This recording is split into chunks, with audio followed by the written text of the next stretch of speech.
Today certainly brought a change in the weather with some showers or longer spells of rain, and we had a weather advisory in force which was issued yesterday afternoon for that, and today certainly brought some heavy downpours with around 1 to 2 inches of rain, leading to lots of standing water on the roads and some local flooding around the rock. But it was nice to see the sun make a welcome appearance this afternoon, and you'll have noticed the rain had cleared the air from all that recent Sahara dust.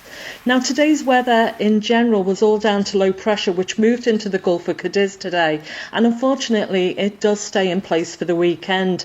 It's going to bring us further wet weather through tonight and tomorrow with some stronger and blustery easterly winds picking up. For Sunday, some improvement though, but still some showers about. But we'll see those winds lighter and expected to settle southwesterly with temperatures a touch warmer.